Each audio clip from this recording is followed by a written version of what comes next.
Благословение пищи и ее производителей.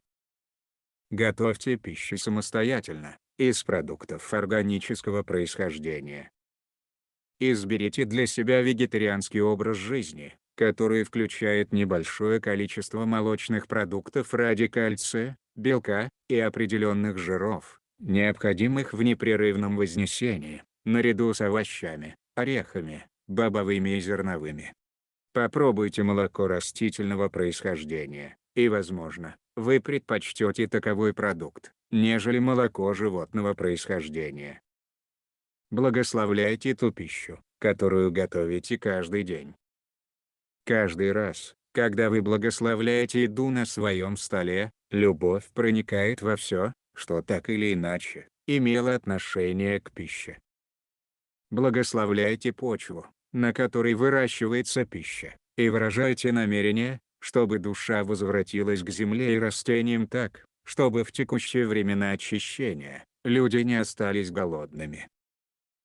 Благословляйте людей, выращивающих и собирающих урожай, особенно если продукты органического происхождения.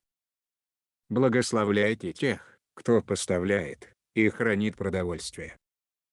Выражайте намерение, чтобы большинство людей выбрали в будущем органические методы ведения хозяйства, и что еще более важно, сделали выбор любить почву и выращенные на ней растения, ибо при этом нет надобности в удобрениях. Любовь заинтересованных людей питает рост царств растений. Каждый, кто помогает обеспечивать посвященным процветание, почитаем как таковой, независимо от роли. Когда посвященный благословляет пищу, душа возвращается в реалии. Царство буфала, буйвола, бизона, зубра, в целях способствовать вознесению, выразило желание одушевлять всех коров, которые выращиваются для молочных продуктов, пока люди не избавили себя от необходимости таких питательных веществ. Ястреб, сокол, намеревается одушевлять кормящуюся на свободе домашнюю птицу, находящуюся на свободном выгуле, для яиц. Когда благословляются существующие на свободном выгуле коровы или куры-несушки, восходящий человек призывает буфала и ястреба, чтобы одушевить соответствующие формы. Было засвидетельствовано, как молочные коровы, пребывавшие чуть ли не на грани смерти, пошли к восстановлению здоровья, в результате акта их благословения и призыва буфала одушевить их. При этом молоко и яйца, полученные от таких коров и кур, поддерживает душа. Именно душа обеспечивает обмен любовью между пищей и человеком, который ее ест, а это – любовь и реалии единения между душами, которые, в конечном счете, поддерживают жизнь, здоровье и прекрасное состояние формы. При этом питье молока, или съедание яиц, приносит пользу. Таким образом, благословения показательны и служат всем, кто ест что-то из того, что произведено благодаря почве. Когда благословляется обрабатываемая земля, сельскохозяйственные угодья, возникает аналогичный опыт. В том случае, если будет выращен органический продукт, душа возвратится в растения, фрукты, орехи или бобовые так же, как и в почву. Такая душа принесет пользу не только органическому фермеру, но и всем, кто потребляет пищу. Когда в пищу возвращается душа, люди начинают пробуждаться. Поскольку люди пробуждаются, они должны начать возноситься. Поскольку люди возносятся, у них будет потребность на одушевленную пищу, ибо на вкус и ощущение таковая будет лучше и более удовлетворяющей, наполняющей. Это повысит спрос на органические продукты, из которых может быть произведена одушевленная пища. Местами это уже происходит, и по оценке Земли должно возрастать в грядущих десятилетиях. Поскольку душа входит в пищу, то в процессе употребления пищи может разворачиваться опыт единения.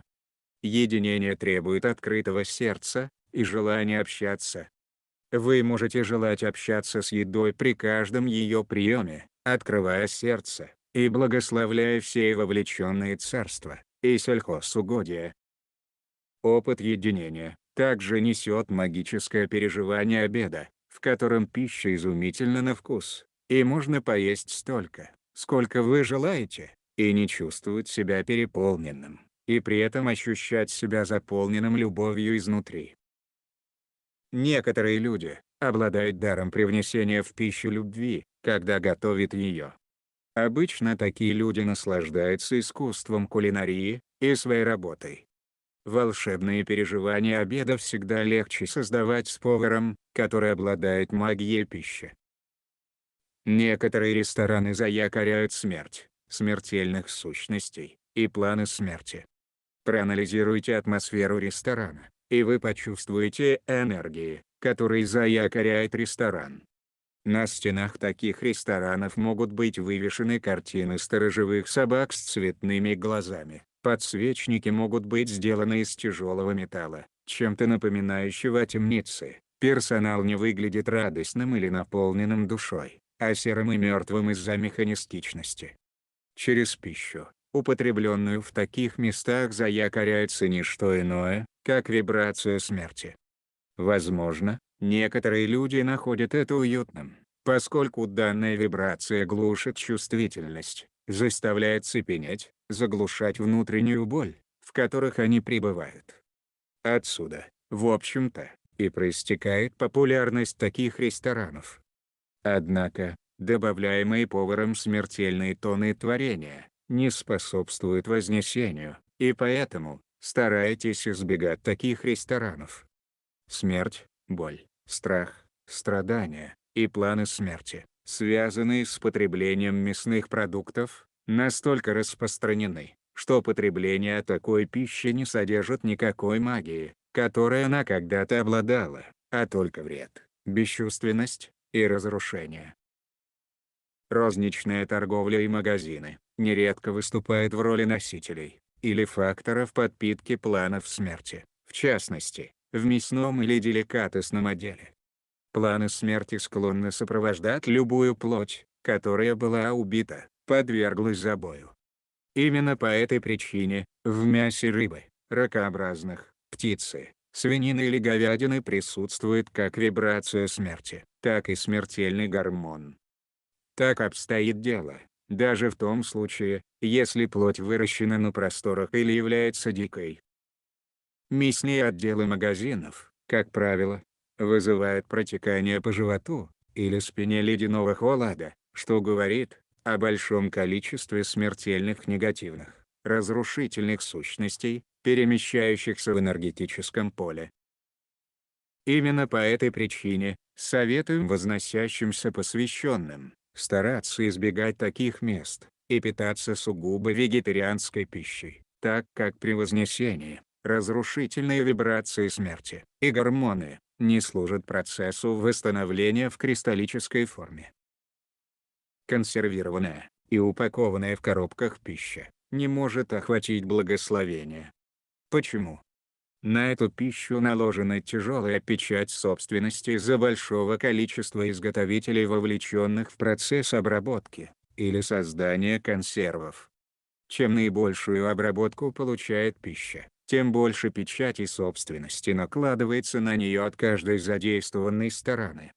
Каждое обрабатывающее устройство помещает на еду свою печать собственности, которая затем препятствует перемещению жизненной энергии. При этом, разрушительные энергии и деструктивные сущности сопровождают обработанную пищу в большом количестве, поскольку для их присутствия требуется энергетический застой. В некоторых продуктах обнаруживаются личинки паразитов и опасные бактерии. Такая пища содержит большое количество химикатов, которые препятствуют естественному сенсорному обнаружению вашими органами чувств разложения, и поэтому в таких продуктах присутствует энергия смерти и разложения. Именно по этой причине советуем покупать простые органические крупы, бобовые, орехи, овощи и фрукты, и самостоятельно готовить их, а не использовать то, что предварительно подверглось неоднократному замораживанию или уже предварительно упаковано для быстрого приготовления. И вместо того, чтобы покупать консервированный, замороженный или частично готовый суп, готовьте его с нуля. Покупка мешка крупы, семян, бобов намного лучше, чем покупка предварительно упакованной пищи. Почему? С мешком фасоли или бобов от человеческих укладчиков идет только 1-2 сигнатуры собственности, чтобы очиститься от таковых. Предварительно приготовленный, замороженный и упакованный продукт сопровождается 6-8 печатями сигнатуры собственности тех, кто имел дело с пищей при обработке. Когда восходящий человек благословляет пищу, и когда вы сами ее готовите, вы удаляете все сигнатуры печати собственности принимавших участие в пище сторон. Это составляет ту пищу, в которую затем уже может быть заякорена душа. Удалить несколько сигнатур собственности гораздо легче, чем их большее количество, ибо на это требуется меньше затрат энергии. И только после удаления сигнатуры собственности, в пищу вновь может быть возвращена душа для опыта единения с пищей. Свежая еда и свежие продукты так быстро не вмещают множество сигнатур собственности от людей. Поэтому, вместо баночных консерв или сухофруктов, сушеных овощей, покупайте свежие продукты, если это в принципе возможно. Сушите, консервируйте сами. В настоящее время присутствует множество наклеек на самых свежих фруктах и овощах. Интересно отметить, что эти этикетки удерживают стереотипы собственности тех людей, которые выращивают и продают продукт. Однако, как только этикетки удаляются, овощи и фрукты освобождаются от человеческой энергии, и душа без труда вновь может быть заякорена в них. Поэтому всегда, когда есть возможность, старайтесь все делать с нуля и со свежими ингредиентами. Обмененные в процессе приема пищи благословения всегда усиливаются, приводя в результате к более приятной еде и большему переживанию единения с сопутствующими царствами природы. Многие рестораны уже учатся выращивать собственные овощи или выбирать самые свежие из компонентов, и вновь готовят пищу сначала. При избирательном выборе мест вашего обеда вне дома, и обедая только в кафе такого типа, можно вкусить волшебную еду, где таким же образом обслуживают и готовят. Благословляя такие типы ресторанов, последние, со временем станут более популярными для множества людей.